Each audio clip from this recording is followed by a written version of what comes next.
Friends, MCC की website पे आपको इन्फॉर्मेशन बुकलेट मिल जाएगी और क्या क्या चेंजेस हुए हैं ये हम इस वीडियो में बात कर लेंगे। इस बार बीएससी नर्सिंग का भी काउंसलिंग यहाँ पे होगा और कैसे क्या होगा पूरा डिटेल इसमें दिया हुआ है। क्या क्या चेंजेस है इस बार एएमयू में ईडब्ल्यूएस नया फैक्टर इस पे ईडब्ल्यूएस का रिजर्वेशन दिया जा रहा है और ये सारे फैक्टर्स है क्या क्या चेंजेस हैं ये हम इस वीडियो में लास्ट तक जान लेंगे। जो जो इम्पोर्टेंट पॉइंट्स हैं इस ब्राउचर में वो मैं डिस्कस करूंगा। तो चलिए देख लेते हैं ये ब्राउचर।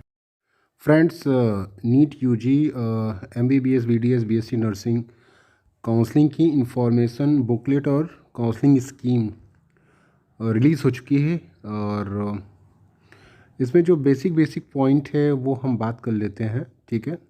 बाकी ये बुकलेट आप पढ़ लीजिएगा और यहाँ पे कुछ इंफॉर्मेशंस दी हुई है, कुछ आपको रूल्स दिए हुए हैं वो आप देख लीजिएगा। उसके बाद यहाँ पे लिस्ट ऑफ एब्रिविएशंस दिए हुए हैं, जैसे कि इसका मतलब क्या है, ये सब पॉइंट्स आपको इस ब्राउचर में देखने को मिल सकते हैं। और आइए देख लेते हैं कि क्या क्या इसमें बताया गया है, ठीक है। 15% EIQ की काउंसलिंग के बारे में बताया गया है, ठीक है। और यहाँ पर टोटल ये देखिए, ये रिट पिटिशंस, ठीक है। After the second round of counselling for all India quota seat, the student who take admission in all India quota seat should not be allowed permitted to vacate the seat. This would ensure that very few seats are reverted to the state quota and also all India quota seats are filled by students from all India merits only. ठीक है, तो इसके बारे में जो आपका writ petition था ये पहले था, ठीक है। और जो राउंड 2 के बाद सीटें रिवर्ट होती थी उसके बारे में है। Keeping the above direction view candidates to advise take calculative decision. जैसा कि मैं कहता हूँ ना कि मैंने पहले भी कहा है कि एक कैलकुलेटिव डिसीजन आपको लेना पड़ेगा कि आपको कहाँ पे सेकेंड राउंड में AIQ डीम्ड यूनिवर्सिटीज़ में अगर आप एडमिशन ले लेते हैं तो फिर आपको परमिट नहीं किया जाएगा, ठीक है। ये बहुत ही इम्पोर्टेंट है, ठीक है। और ये role of MCC in NEET, ठीक है, ये तो उन्होंने बताया कि क्या क्या काउंसलिंग कराते हैं, ठीक है। चैप्टर 2 में है 15% ऑल इंडिया कोटा, 1 बाय 1 देखते हैं। Open seat domicile free include 15% AIQ seat except JNK के बच्चे यहाँ पे नहीं आएंगे, ठीक है। और ठीक है, यहाँ पर 100% MBBS BDS seat BHU open रहेंगी। AIIMS open seat 100% MBBS seats for AIIMS across India, ठीक है। जिपमर ओपन पुडुचेरी कराईकल, ठीक है, ये सारी ओपन सीट रहेंगी, इसमें कुछ भी बाउंडेशन नहीं है, सभी के लिए रहेंगी, ठीक है। एमी की भी ओपन सीटें रहेंगी, ठीक है। इसके अलावा 15% ऑल इंडिया कोटा DUIP की सीटें भी ओपन रहेंगी सबके लिए। जामिया की भी जो सीटें हैं वो ओपन रहेंगी। 15% all India quota seat for ESICs ये भी ओपन रहेंगी, ठीक है। और इसके अलावा अगर हम बात करें रिजर्वेशन पॉलिसी जैसा कि मैंने कहा था इस बार आपका चेंज होगा। SC का 15%, ST का 7.5, OBC का नॉन क्रीमी लेयर्स 27%, EWS का 10% और PWD का 5%, ठीक।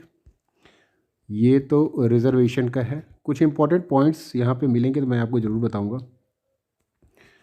और ठीक है, रोस्टर यहाँ पे दिया हुआ है, एलिजिबिलिटी कंडीशन फॉर AIQ, ठीक है। क्या है, the candidate should have qualified NEET UG, domicile free होता है इसमें। जो ये काउंसलिंग होती है ऑल इंडिया कोटा की, इसमें डोमिसाइल आपको नहीं मांगते हैं। डोमिसाइल कहीं के भी किसी भी स्टेट के हों आपको मिल जाएगी सीटें। इसके अलावा कन्वर्जन ऑफ सीट्स मैंने ऑलरेडी एक वीडियो बना के रखा था, ठीक है। तो आप उसको देख सकते हैं। कन्वर्जन ऑफ सीट होगी, ST PWD की सीटें ST में जाएंगी, SC PWD की सीटें SC में, जनरल पीडब्ल्यूडी के जनरल में, ओबीसी पीडब्ल्यूडी के ओबीसी में, एसटी की एससी में, एससी की जनरल में, ईडब्ल्यूएस की जनरल में, एनआरआई की जनरल में। अगर ये सीटें फिलअप होती हैं और ये कैंडिडेट्स कैटेगरी में नहीं आते तो ये सारी सीटें कन्वर्ट हो जाएंगी। 100% डीम्ड यूनिवर्सिटी, ठीक है, जो डीम्ड यूनिवर्सिटीज़ होती हैं वो भी ओपन होती हैं, ठीक है। इसमें भी राउंड 1 राउंड 2 और mop-up stay vacancy rounds shall be conducted by the respective university for which the list of registered candidates for stay vacancy will be forward to the MCC to the deemed universities. Means mop up तक तो आपकी counselling MCC करेगा, उसके बाद फिर list provide करेगा candidates की respected deemed universities को, ठीक है। और यहाँ पे एनआरआई कैंडिडेट्स के बारे में दिया है, इसे बताया गया है यहाँ पे, और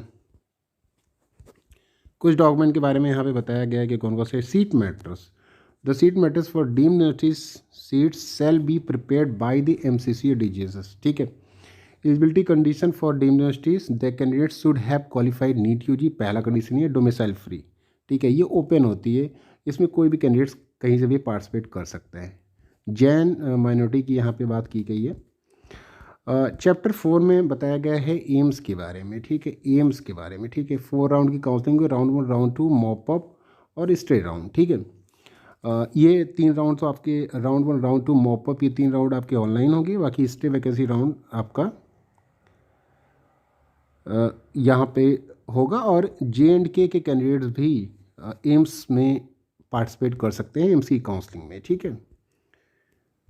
और इसके अलावा रिजर्वेशन पॉलिसीज़ आपकी कुछ इस तरह के से रहेगी, ठीक है।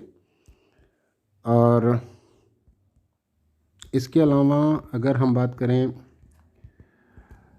हाँ ये देखिए एम्स की एलिजिबिलिटी क्या है, ठीक है। The candidate should have qualified NEET UG, domicile free होता है, डोमिसाइल इसमें नहीं रखता है एम्स की काउंसलिंग में। Eligibility condition as per AIIMS will be applicable, AIIMS की जो एलिजिबिलिटी कंडीशन जितना उनका क्वालिफाइंग मार्क्स होता है अगर वो है तो फिर आप एलिजिबल हैं उसमें। यहाँ पे नीट की कंडीशन नहीं चलती, यहाँ पे एम्स की कंडीशन चलती है, ठीक है। द कन्वर्जन ऑफ सीट्स, यहाँ पर भी वही कन्वर्जन रूल है, ठीक है, कि ST PWD का ST में, SC PWD का SC में, जनरल PWD का जनरल में, OBC PWD का OBC में, ST का SC। इस तरह से आपकी सीटें कन्वर्ट हो जाएंगी एम्स के केस में। ESICs इंस्टीट्यूट IP कोटा, इसकी भी काउंसलिंग आपकी MCC ही कराता है, ठीक है। Round 1 round 2 mop up, online stay round, ठीक है, ये ऑनलाइन स्टे राउंड होगा इस बार, ठीक है। रिजर्वेशन पॉलिसीज़ सेम वही हैं, ठीक है, जो रिजर्वेशन पॉलिसीज़ आपकी अभी तक दिखी, ठीक है। और इसके अलावा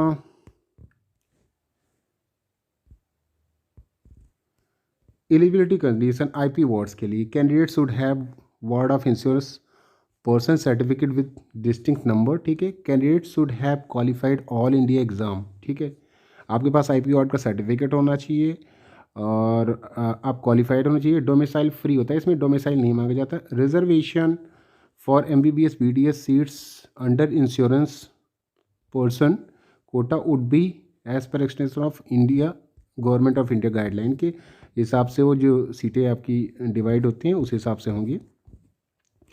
सेंट्रल यूनिवर्सिटी, सेंट्रल यूनिवर्सिटीज़ देखिए, सेंट्रल यूनिवर्सिटीज़ में राउंड 1 राउंड 2 मॉपअप और स्टे वैकेंसी राउंड MCC के द्वारा ऑनलाइन मोड में कराया जाएगा, ठीक है, सेंट्रल यूनिवर्सिटीज़ का, ठीक है।